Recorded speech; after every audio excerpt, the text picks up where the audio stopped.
Mga kwento ng pag-ibig, kwento ng pag-asa at mga kwento ng buhay dito sa Barangay Love Stories. Love Stories.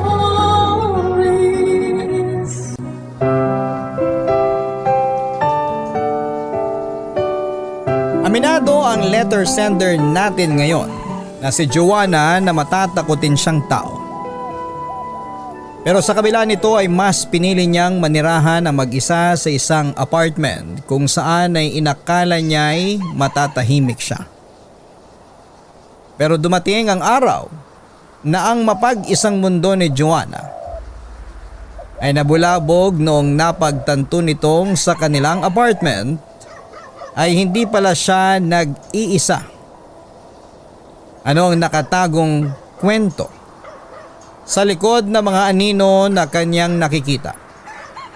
Sabay-sabay nating alamin dito lamang sa mga kwento ng pag-ibig, buhay at pag-asa sa nangungunang Barangay Love Stories. Dear Papa Dudut, hindi ako naniniwala sa mga multo o anumang kababalaghan, pero aaminin ko, matatakotin talaga akong tao. Hindi ko alam kung bakit, pero minsan ay may mga pagkakataon talagang napapatanong ako. What if totoo ngang may multo? Ako nga po pala si Joanna, 26 years old at dating bokalista ng sarili naming banda. Matagal ko na talagang pangarap na maging sikat na singer. Bata pa lamang ako ay sumasali na ako sa mga singing contest. Ang totoo niyan, nakailang subok na akong sumali sa mga patimpalak sa telebisyon. Kaso nga lang ay hindi ako pinapalad sa mga audition. Ang ginawa ko na lamang ay bumuo ako ng sarili kong banda kasama ang barkada ko. Ang simpleng passion namin ay ginawa naming propesyon. Nagsimula kaming kumanta sa mga bar and events. Hindi naglaon ay nagkaroon na kami ng imbitasyon sa mga pista hanggang sa dumayo na kami sa iba't ibang lugar para mag-perform. Hindi namin inaasahan na ang banda namin ay magkakaroon ng mangilang-ilang taghanga. Hindi naman kami sikat, pero nakatataba ng puso na merong mga taong naniniwala sa amin noon at suportado kami sa bawat performances namin. Isa sa mga tagahangang yon ay itago na lang natin sa pangalang Raymart. Siya ang isa sa tinuturing ng grupo namin bilang number 1 fan.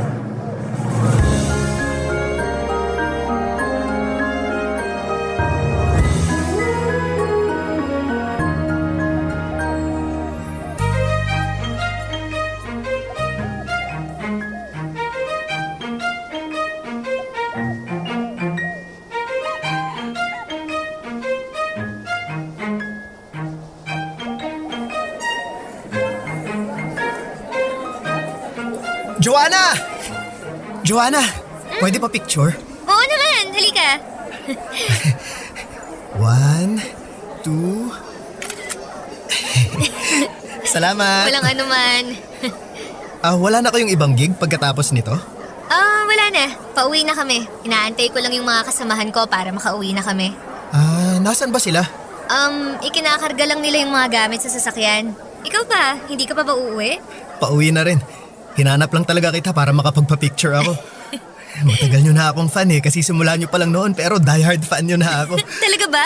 Oo, lagi kong ang inaabangan yung mga post mo sa Facebook para malaman ko kung saan kayo magpa-perform eh. Oh? Weh, anong pangalan mo sa Facebook ha?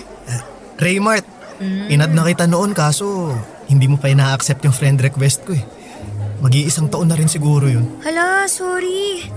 Nabisi lang siguro kaya hindi ko napansin. Hindi, okay lang yun. At least ngayon, kilala mo na ako. Uy, salamat sa pagsuporta mo sa banda namin, Raymart ha. Ay, walang anuman. Kahit hindi ako umiinom, nagpupunta talaga ako sa mga bar para lang panoorin kayo. Grabe, sobrang dedicated mo naman. Eh, ano namang nagustuhan mo sa banda namin? Ang ganda ng boses mo eh. Kakaiba, rakista na rakista talaga ang dating. Ay, naku, salamat ah. Ay, ayan na pala yung sasakyan namin. Ano ba yan? Sige, uuwi na rin ako. Mag-iingat kayo ha. Ikaw rin. Nice meeting you. Salamat ulit. Hoy, Joanna, sino yun? Kakilala mo? Fan natin. Eh, nakipag-picture lang tsaka nakipagkwentuhan. Pamilyar kasi sa akin yung lalaking yun eh. San ko nga ba siya nakita? Ah, naalala ko na. Siya yung laging nanonood sa atin. Yung nakatayo lang sa sulok na parang serial killer. Grabe ka naman. Pero yun nga yung sabi niya, lagi raw niya tayong pinapanood. Uy, wag ka. Number 1 fan daw natin siya. Pero medyo weird siya. Weird? Bakit mo naman nasabi? Kung saan-saan ko siya nakikita eh. Papunta na sa stalker level. Ayaw mo ba nun? Lagi siyang present sa mga gig natin. Hindi lang naman siya sa mga gig natin present eh. Kaya siya pamilyar sa akin kasi lagi ko siyang nakikita kung saan man tayo magpunta. Kahit nga nagkakape lang tayo sa labas, nakikita ko siya. Nakatayo lang sa malayo eh. Ang creepy! Masyado ka namang judgmental. Ganun talaga yung mga fans. Gusto nila makita yung idol nila 24/7. Kung maka-fans ka naman dyan, kala mo sobrang sikat na natin. Eh wala pa nga 500 yung followers natin sa page. Karamihan pa nga doon mga kaibigan at kamag-anak lang. Basta ang mahalaga, may nakaka-appreciate na sa atin. Eh, maging masaya ka na lang na may natatawag tayong fan. Ikaw talaga napaka-ungrateful mo. Anong ungrateful doon? Maingat lang ako, no? Mas maganda na yung walang fan kaysa magkaroon ng supporter na mukhang psycho. Huy, yung bunganga mo ah. Grabe ka sa tao, hinusgahan mo agad. Basta ako, masyado siyang creepy para sa akin. Baka mamaya hindi mo alam, may sarili ka na palang altar sa bahay niya, no? Ikaw talaga, Maiko. Tara na nga, para makauwi na tayo. Uy, creepy alert!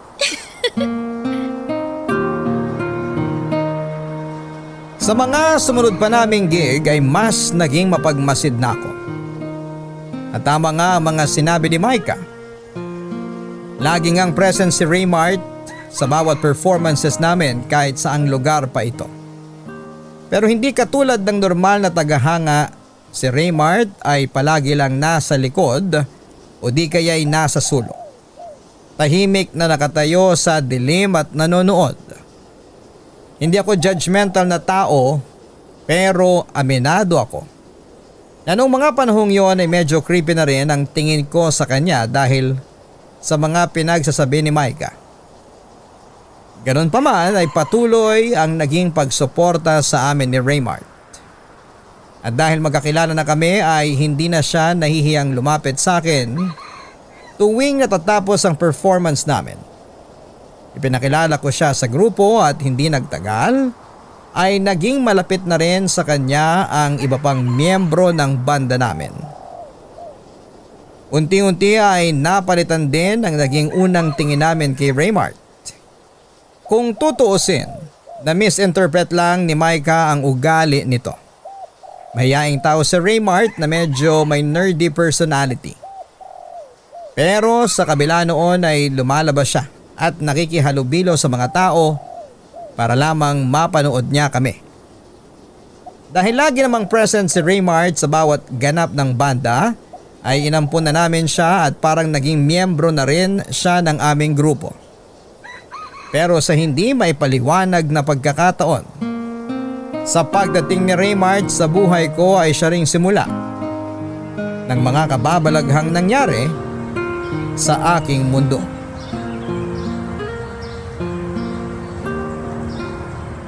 Alam mo, Raymart, hindi mo naman ako kailangang ihatid eh. Malapit lang naman dito yung apartment ko. Walking distance lang. Pagbigyan mo na ako, ayoko pang umuwi. Bakit naman ayaw mo pang umuwi? Gabi na oh. Di ka pa ba pagod? Ngayon ko lang kasi naranasang magtagal sa labas. Ine-enjoy ko pa. Ha? Anong ibig mong sabihin? Noon kasi palagi lang akong nasa bahay. Pagising sa umaga hanggang sa pagtulog ko, yung bahay na lang talaga yung naging mundo ko. Totoo ba? Bakit naman? Di ako lumalabas kasi wala rin naman akong gaanong kaibigan. Pero simula nung naging kaibigan ko kayo ni Maika, ngayon ko lang na-experience yung pamamasyal at pagtambay sa mga kainan. Masarap pala sa feeling. Oo naman. Masaya yung lagi mong kasama yung mga taong nagpapasaya sa'yo. Kung gusto mong gumala, kontakin mo lang kami. Kalad ka rin yung mga kasamahan ko sa banda. Isang aya mo lang, G agad sila. Salamat. Ay, dito na yung apartment ko. Ito na ba yon? Ang bilis naman. Sabi sa'yo eh, walking distance lang yung apartment ko mula sa pinuntahan natin. Literal na malapit lang pala talaga, ano? Tama. Ay, teka, gusto mo bang pumasok? Pwede ba? Oo naman. Halika, sa may second floor ako. Matagal ka na ba rito? Kakalipat ko lang last month. Bakit ka naman lumipat? Para mas malapit sa mga bar. Hindi na ako mahihirapang mag-commute. Di ba may sasakyan naman yung kasama mo? Pwede ka namang magpahatid sa kanya. Sus, tamad yun mag-drive. Tuwing nagpapahatid ako iniirapan ako nun. Palibhasa, pa-south kasi silang lahat. Ako lang yung malayo kaya nasasayangan din siya sa gas. Ako na lang yung lumipat para sa iisang direksyon na lang kami uuwi lahat. Ganun pala yon. Doon tayo sa may 204.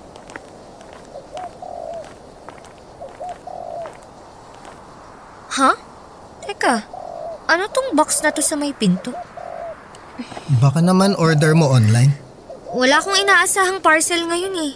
Baka regalo galing sa fan. Sino namang magre-regalo sa akin ito? Hindi naman kami ganun kasikat, no? Buksan mo para malaman mo kung kanino galing. Teka, bubuksan ko. Ano to? Damit ko to ah. Hindi ba yan yung suot mo kahapon? Oo, ito nga yung suot ko kahapon. Amoy ko yung pabango ko eh. Paano napunta to rito? May nakalagay yatang note. Ito oh. Anong nakalagay? Patingin. Huwag mong iwang bukas ang pinto at bintana mo ngayong gabi. Ha? Walang nakalagay kung kanino galing? Wala. Hindi to magandang biro ah. Baka naman pinaprank ka ng mga kasama mo. Hindi nila to gagawin sa akin kasi alam nilang matatakutin ako. Sino namang magpapadala sa'yo niyan? Yun ang hindi ko alam. At paano niya nakuha tong damit kong to? Hindi kaya may nakapasok dito sa apartment mo? Lagi naman akong naglalak ng pinto eh. Kung gusto mo, sasamahan muna kita sa loob. Pwede ba? Kahit ngayon lang, natatakot ako eh. Ngayon lang ako nakatanggap ng ganitong klaseng regalo. O sige, sasamahan kita. Salamat ah. Akala ko noon ay isang beses lang akong makakaranas ng ganong klaseng pananakot, Papa Dudut. Pero sa mga sumunod pang linggo ay nagpatuloy akong makatanggap ng mga kakaiba at weird na package. May natanggap akong box na naglalaman ng hubad na manika. Meron ding mga notes ng pagbabanta at pagpapaalala na palagi ko raw bantayan ang sarili ko, lalo na tuwing mag-isa ako dahil palagi raw na may nagmamasid sa akin ang hindi ko napapansin. Dahil hindi na maganda ang mga nangyayari ay naisipan kong makipag-ugnayan sa landlord ko. Humingi ako ng kopya ng CCTV sa floor namin para makita kung sino ang nagpapadala ng mga naturang packages. Pero sa kasamaang palad ay matagal na palang hindi gumagana ang mga CCTV na naka-install sa building namin. Dahil sa takot ay palagi ako nagpapasama sa mga bandmate ko tuwing mag-isa ako sa apartment. Kapag busy naman sila ay wala akong choice kundi ang magpasama kay Raymart. Hindi naglaon ay nakaramdam ako ng security sa piling ni Raymart. Sa bawat pagsasama naming dalawa ay unti-unti akong nakabuo ng koneksyon mula sa kanya. Hindi ko inaasahan na noong mga panahong yon ay unti-unti na palang nade-develop ang feelings ko para sa kanya, Papa Dudut.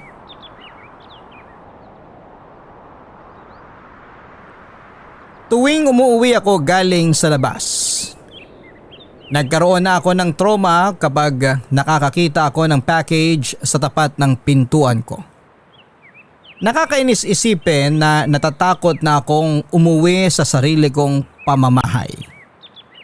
Para hindi mabaliw ay si Raymart na ang nagpresentang mag-check ng apartment bago ko umuwi para maalis sa mga bagay na maaaring mas magpalala pa sa nararamdaman kong kapraningan. Napansin kasi nito na nagsimula na akong maging balisa at kabado sa mga maliliit na bagay. Ipinagkatiwala ko kay Raymart ang apartment sa pamamagitan ng pagbibigay ng spare key sa kanya. Sa ganung paraan ay madodouble check nitong ligtas ang apartment ko bago ako umuwi. Kahit papaano. Sa tulong ni Raymart ay unti-unti ko ring naibalik ang sarili ko sa dati. Ang nakapagtataka lang, Papa Dudut, sa aming magbabanda, ako lang ang nakakatanggap ng ganong klaseng regalo. Ganon pa man ay pinilit ko na lamang na ipagsawalang bahala ang lahat dahil apektado na ang buong mental health ko noong mga panahong yon at ayoko nang palalain pa ito. Sa mga sumunod na buwan, sinubukan kong ligawan ni Raymart at dahil napakalapit na rin ang loob ko sa kanya, ay sinagot ko po siya. Malaki ang pasasalamat ko kay Raymart dahil siya ang dahilan kung bakit natigil ang pangaharas na nangyayari sa akin. Akala ko noon ay maayos na ang lahat. Pero yun pala ang simula dahil isang araw bumalik ang mga natatanggap kong delivery na may lamang mga nakakatakot na mensahe. Pero sa pagkakataong yun ay mas lumala pa ito.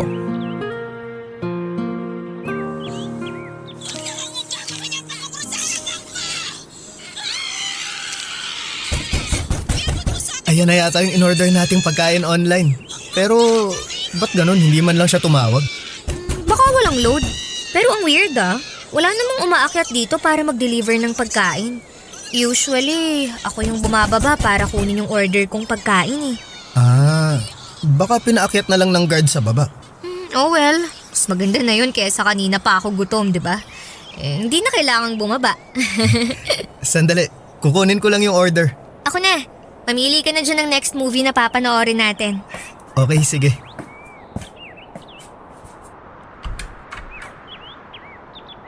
Huh? Wala namang tao. Kuya? Weird Namali lang siguro ng unit. Raymart! False alarm! Baka namali lang... Ay, naku! Grabe naman makakatok to. Sandali lang po. Wala kasing tao nung... Wala na namang tao. Ano ba? Gabi na nang titrip pa kayo? Kung sino ka mang katok ng katok dito, walang nakakatuwa sa ginagawa mo. Mga tao talaga ngayon. Wala nang maayos na ginawa. Sino ba yan? Hindi na ako nakikipagbiroan Kung sino ka man, hindi ako natatakot sa'yo. Magpakita ka! Joanna. Uy.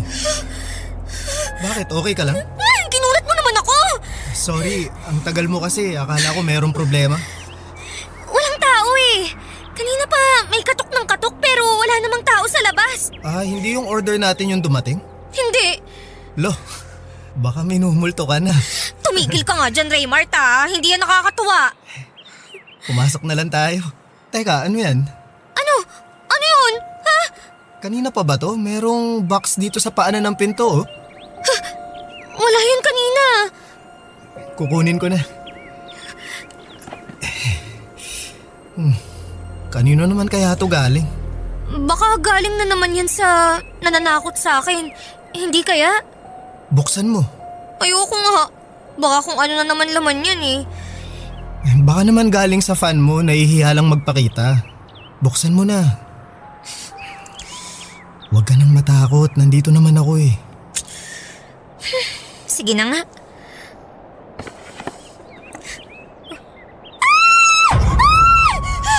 Ano yan?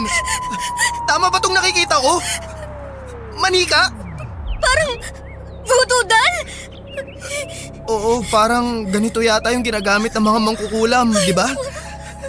Oo, may buhok pa, tsaka, ano to? Ginupit na kuko? Ayoko na! Kinikilabutan na talaga ako. Halika na, pumasok na tayo. O sige, mauna ka na, ililigpit ko lang to. Huwag mong ipasok yan, ha? Itapon mo sa labas! Oo, sige. Hintayin mo ako. Maglaka ng pinto, ha?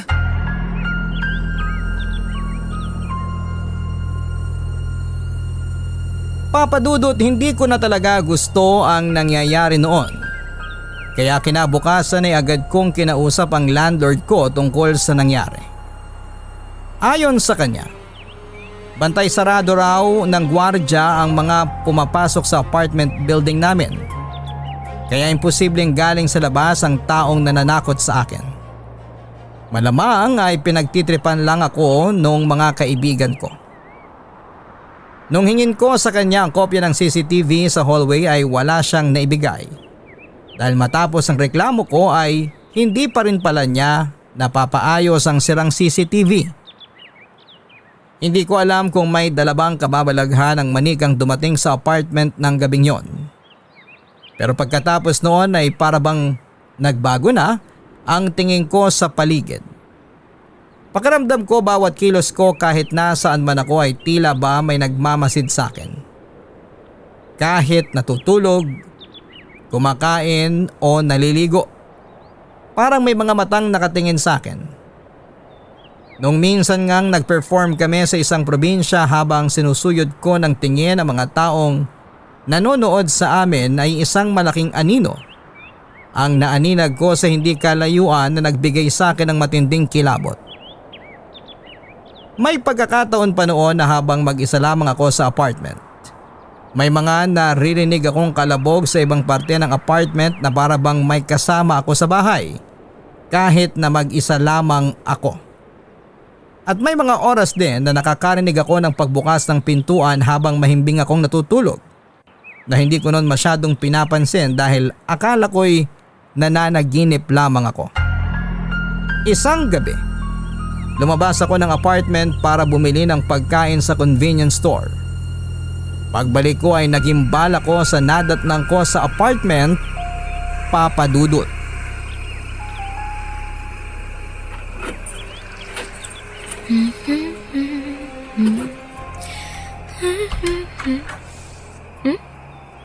Ha? Bakit nakapatay yung ilaw? Bukas to nung iniwan ko ah. Hala, bakit ayaw gumana? May kuryente naman sa hallway ah. Ano yun? May tao ba dyan? Hello? Hello?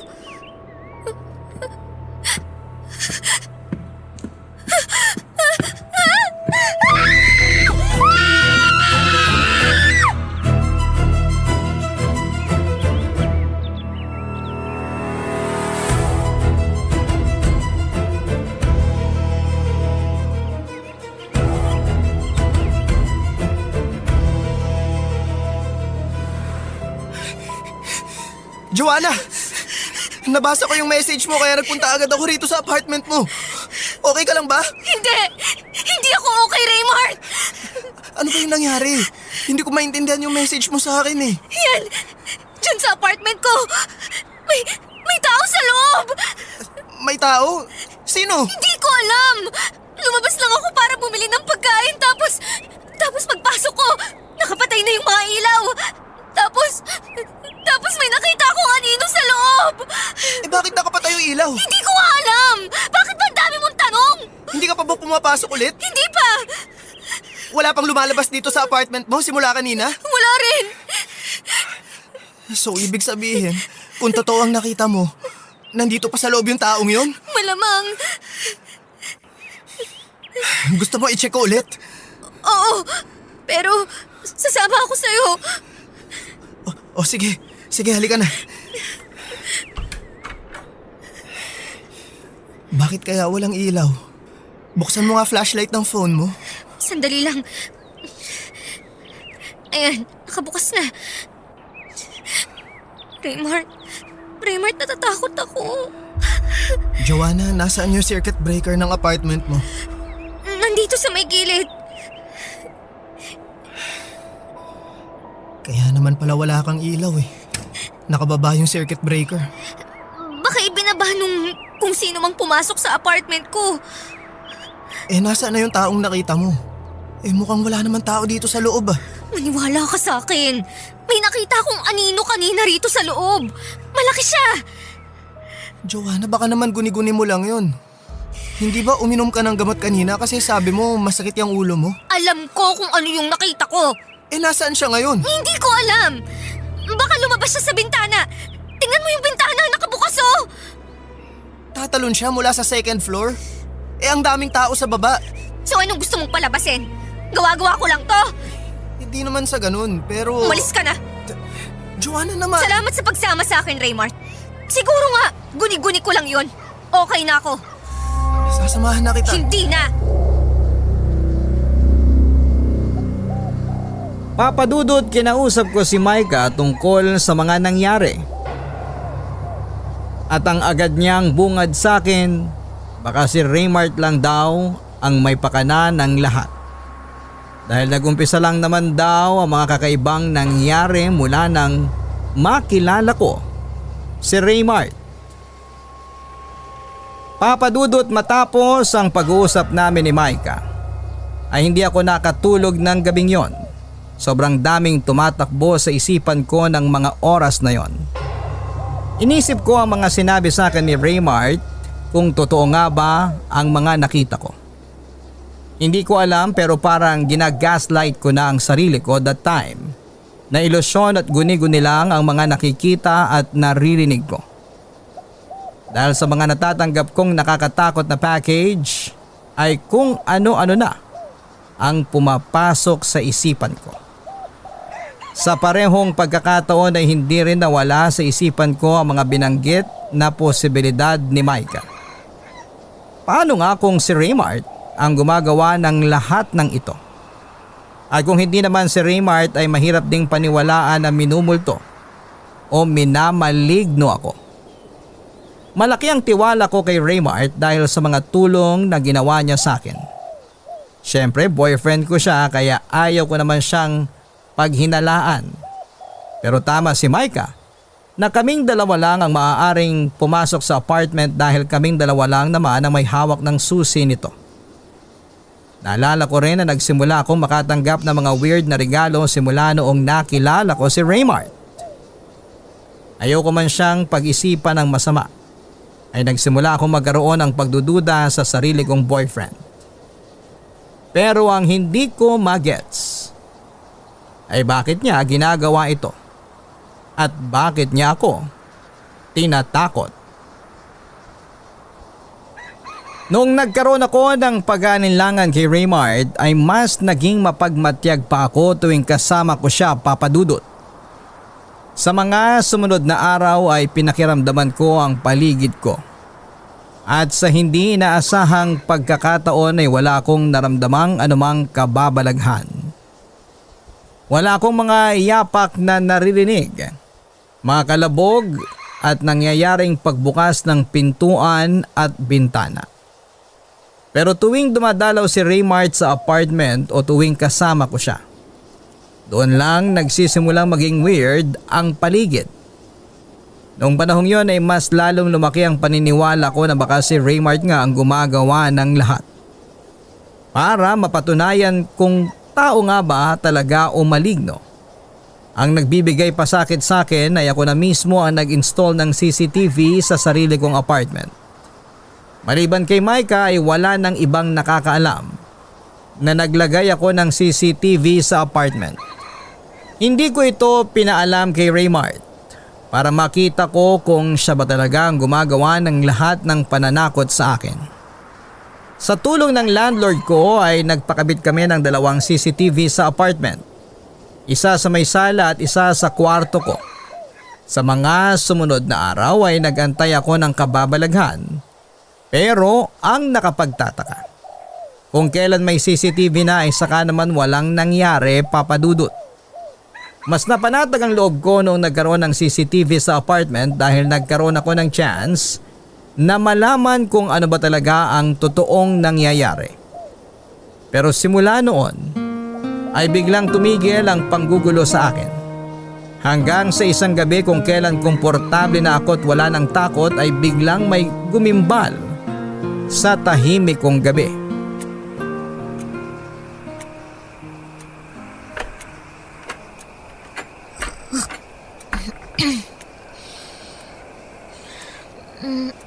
Tama ba yung narinig ko? Parang may gustong magbukas ng pinto ng kwarto ko ah. Baka nananaginip lang ako. Joanna, ano bang ginagawa mo? Tinatakot mo lang ang sarili mo eh. Makatulog na nga lang ulit.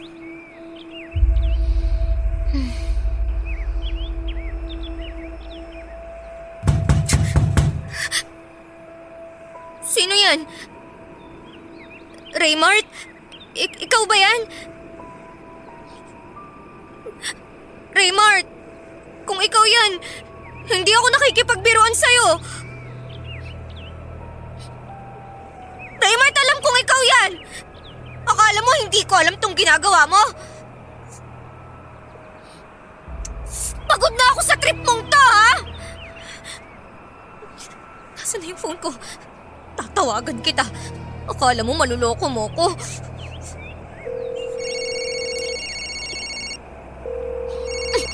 Sabi na nga ba eh, ikaw tong nananakot sa akin eh. Tama si Maika! Weirdo ka nga talaga! Akala mo natatakot ako sa'yo, ha? Tapusin na natin to! Raymart, nasan ka?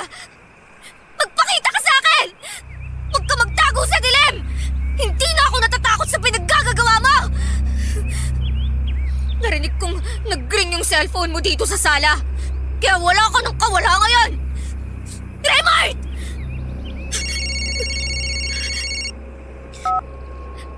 Hello, Maika? Sabi na gising ka pa eh. Nakita ko kasing online ka sa Messenger. Online ako kasi may tinawagan ako. Tama yung hinala mo. Si Raymart na yung nananakot sa akin. Raymart?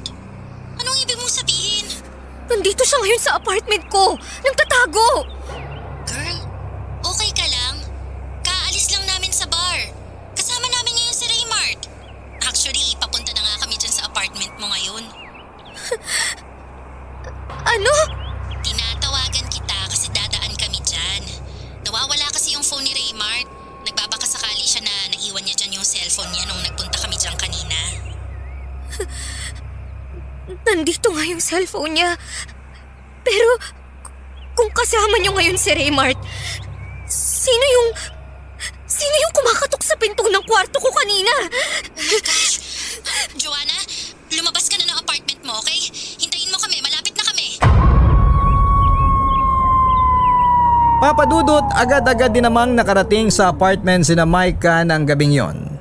Nadatnan nila ako sa first floor kasama ang gwardiya kung kanino ko isinumbong ang mga pangyayari. Kasama ang gwardiya ng apartment building namin ay sinilip nila ang loob ng apartment ko.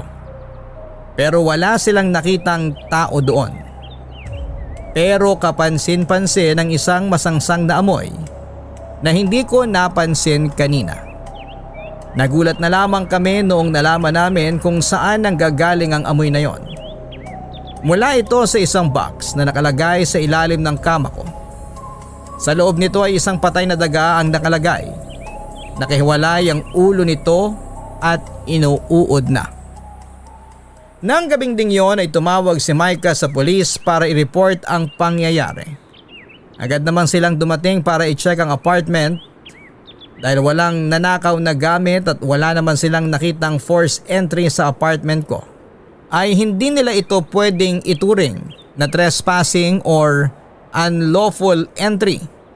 Lalo na't wala ring nakitang tao sa loob ng apartment ko maliban na lamang sa mga narinig ko at sa patay na daga na nakalagay sa isang kahon. Ganon pa man, ay nilagay nila sa blotter report ang pangyayari bilang suspicious activity. Kapag may patunay na raw kami na may pumasok nga sa apartment ko ay pwede namin itong i-report agad na siyang nakakadismaya. Dahil alam ko sa sarili kong may tao sa loob ng apartment ko ng mga oras na yon. Nag-install ka ng CCTV, di ba? Na-check mo na ba yun? Oo nga! Hindi ko pa na-check yung CCTV. Sigurado ako, nakuna nun yung mga pangyayari. Teka, sandali. Nag-install ka na CCTV? Oo, gusto kong hulihin kung sino yung taong pumapasok ng apartment ko. Bakit hindi mo sinabi sa akin? Kasi... Kasi isa ka sa mga suspecha namin. Ano? Ako? Hindi ko naman talaga alam kung sino na yung pagbibintangan ko eh. Kaya lahat pinagsususpetsahan ko. Pero ako? Na sarili mong boyfriend? Wala ka bang tiwala sa akin, Joanna? May tiwala ako sa'yo. Pero nagsimula kasi ang lahat ng to simula nung nagkakilala tayo eh. Hindi ko yun magagawa sa'yo. Alam ko. Kaya sorry. Ganito, check na lang natin yung CCTV para malaman na natin yung totoo.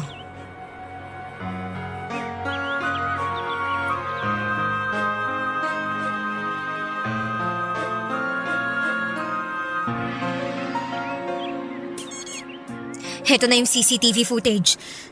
Tingnan nyo, bandang alauna, mamamatay yung ilaw. Kung sino man yan, malamang. Alam niya kung nasaan yung circuit breaker. Ginawa na niya yan dati. Hindi ko na napansin na nawalan pala ng kuryente dahil tulog na ako neto. Teka, bakit may kuha pa ng CCTV kung wala ng kuryente? Battery operated yung in-order ko online. Ang problema, wala siyang night vision kaya hindi ganong clear yung video. Teka, tingnan nyo. May gumagalaw. Papunta siya sa kwarto ko. Tao ba yan? Parang ang laki niya masyado. Uy, tapos parang wala siyang ulo. Hindi. Baka naman dahil lang sa quality ng video. Ang tagal pala niyang nakatayo sa tapat ng kwarto ko. Pero tingnan niyo, sa CCTV siya nakatingin. Oh my gosh! Nakatingin siya sa atin! Ay, kinikilabutan ako! Ano? Naniniwala na kayo sa akin? Patayin mo na yan! Yan ang dapat ipakita mo sa pulis para maniwala sila sa'yo. Hindi yan multo. Tao yan. Siya na ba yan? Hindi ko alam! Diyan lang kayo. Ako na magbubukas ng pinto.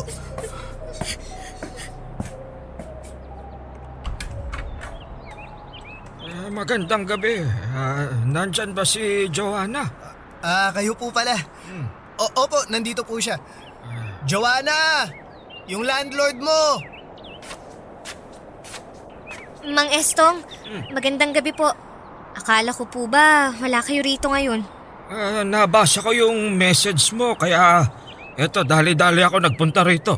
Nagpatawag ka raw ng mga pulis. Oho, pero wala naman ho silang napala eh.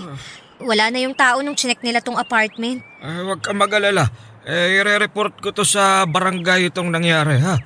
Sasabihan ko rin yung guard na mag-robbing gabi-gabi para hindi na yun maulit. Maraming salamat po Mang Estong ah.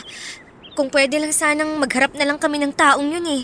Para malaman kung ano talagang trip niya eh. Naku, wag mong hilingin yan ha. Baka mamaya magkatotoo yan. Mas mabuti na ho yun para magharap na kami. Anong akala nun? Wala akong laban? Laking kali kaya ako. Marunong ako makipagbakbakan. Sige na. Magpahinga na kayo. Kakausapin ko na lang yung guard. Sige ho, salamat ho.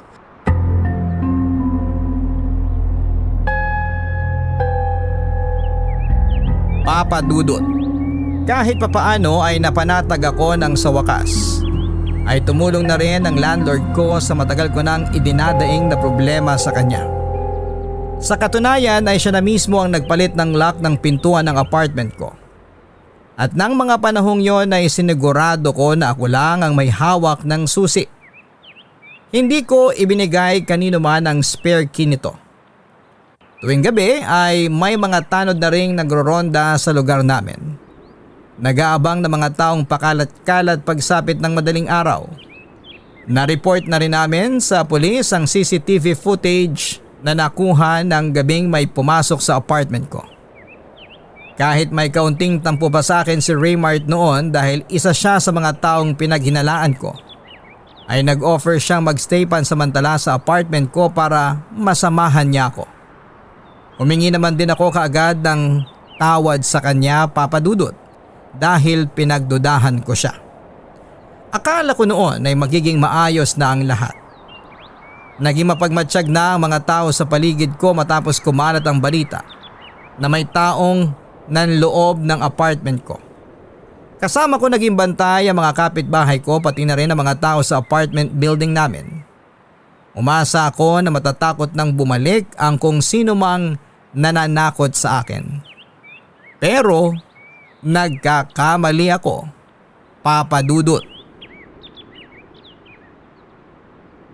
Kakatapos lang ng gig namin noon, nagkayayaan ng grupo na magkaroon ng kaunting inuman para i-celebrate ang anibersaryo ng pagkabuo ng banda namin.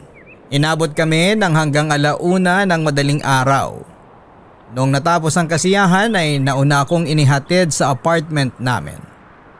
Dahil hindi umiinom si Raymart ay siya ang naging designated driver ng grupo. Kaya kinailangan din niyang ihatid sina Micah at naiwan akong mag-isa sa apartment. Pagka-uwi ay agad ako naligo at habang nasa banyo, narinig ko ang pagbukas ng pintuan ng apartment ko. Hindi ko yon gaanong pinansin sa pag-aakalang si Raymart lamang yon. Nagpatuloy ako sa paliligo dahil gusto ko nang magpahinga ng mga oras na yon. Pero napagtanto ko na parang masyado naman yatang mabilis si Raymart sa paghatid kina Micah, gayong 4 na katao ang kinakailangan niyang ihatid. Doon ako nagsimulang kabahan, Papa Dudut. Pagbukas ko ng pinto ng banyo ay kinilabutan ako nang sinalubong ako ng kadiliman. Bukas ang ilaw noong pumasok ako ng banyo, pero paglabas ko ay nakapatay na naman ang lahat ng ilaw. Sa pagkakataong yun ay ramdam ko na hindi lamang ako mag-isa sa apartment. Raymart? Ikaw ba yung pumasok? Raymart! Pabukas naman yung ilaw oh. Bakit ka nagpatay ng ilaw? Magandang gabi, Joanna. Sino ka? Hindi ikaw si Raymart! Joanna, ito na yung pinakahihintay mo. Gusto mo kong makita, hindi ba? Nandito na ako. Sino ka ba? Ano ba kasing kailangan mo sa akin? Bakit mo ba ako ginugulo? Matagal kong hinintay ang araw na to. Natutuwa akong malaman na gusto mo rin pala akong makita. Teka, Mang Estong? Kayo yung pumapasok dito sa apartment ko? Ako nga. Matagal na kitang pinagnanasaan eh. Matagal na akong nanggigigil sa'yo.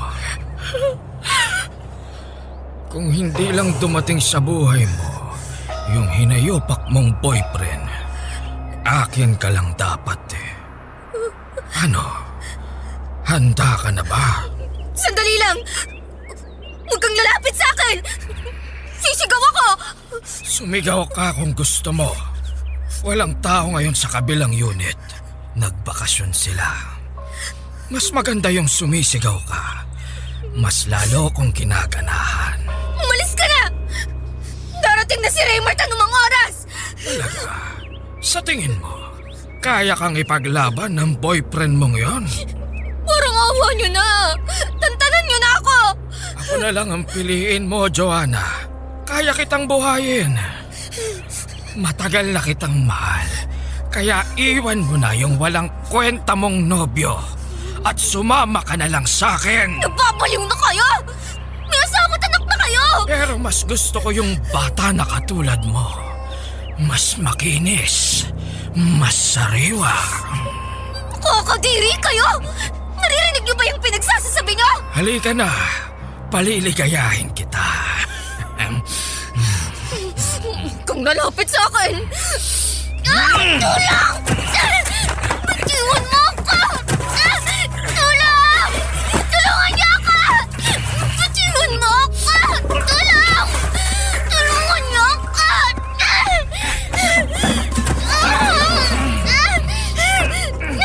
Tulungan niyo ako! Joanna!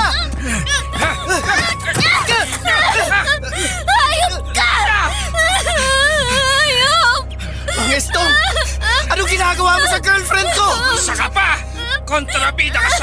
namin ni Joanna!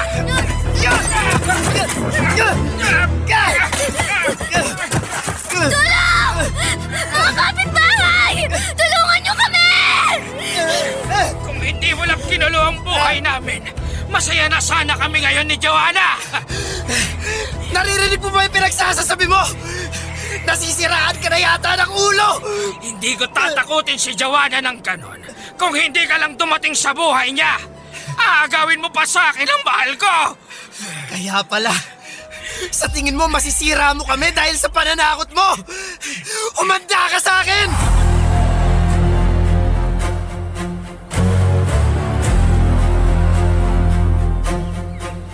Papadudot agad na dinampot ng mga pulis si Mang Estong matapos sa mga pangyayari ng gabing yon.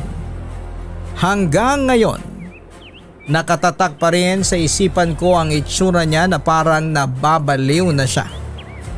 Ang hinala ng mga tao ay dahil gumagamit ito ng ipinagbabawal na gamot kaya siya nagkakaganon.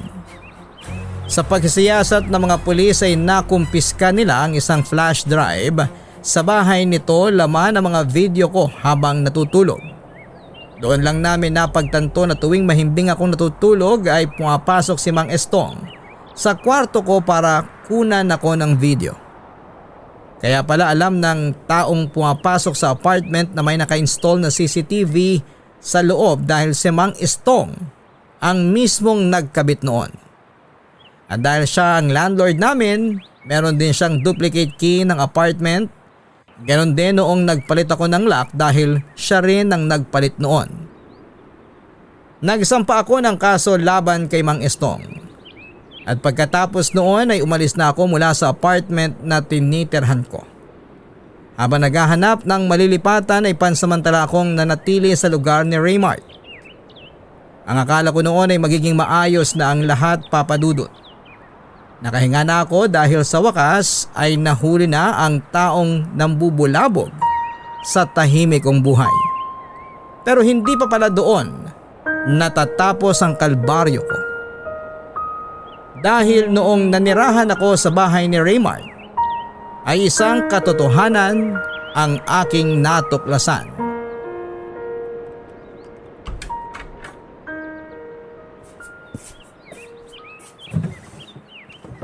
Nasaan na ba yung laptop nun? Ayun. Ay, bongga. Dalawa palang laptop nito. Yayamanin ha? Hala? Password? Ano kayang password nun? Joanna. Sana gumana. Ay, Joanna nga yung password. Love na love talaga ako ng boyfriend kong to. Naks, picture ko pa talaga yung wallpaper ha. Pero, bakit parang wala namang laman? Iisang folder lang ang meron. Ano kaya to? Joanna ang nakapangalan sa folder eh. Para sa akin ba to? Puro mga picture ko to ah. Ang dami naman ito. Sandali. Ano tong isa pang folder? Mga video naman. Talagang well documented ako ah. Check ko nga itong isang video. Sure ka ba? Oo, sigurado na ako. Basta, gumamit ka ng proteksyon ha. Ayokong madiskrasya eh. Masyado pa akong bata para mabuntis. Huwag kang mag-alala, akong bahala sa'yo. Umiga ka na lang. Ako nang magtatrabaho. Oh my gosh!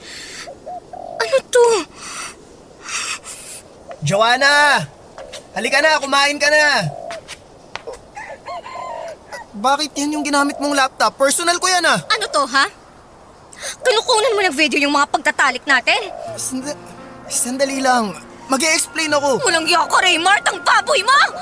Ako lang naman ang nanonood niyan eh. Wala akong pakialam! Bakit mo ako binibidyohan ng walang pahintulot ko?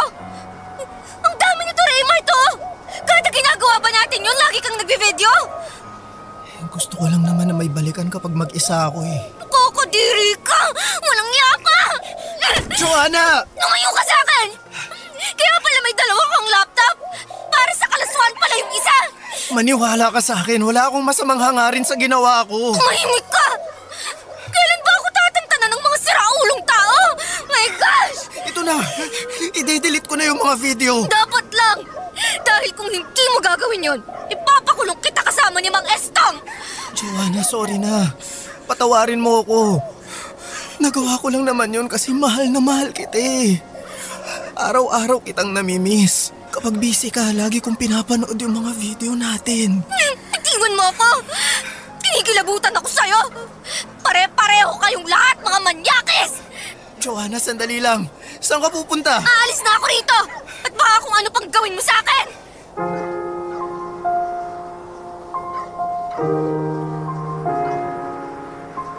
Wala nang usap-usap pa. Agad ako nakipaghiwalay kay Raymart, Papa Dudut. Matapos kong masigurado na wala na siyang kopya ng mga video naming dalawa ay hindi na ako nakipagkita pa sa kanya. All those time, tama pala ang hinala ni Micah na may kakaiba nga kay Raymart.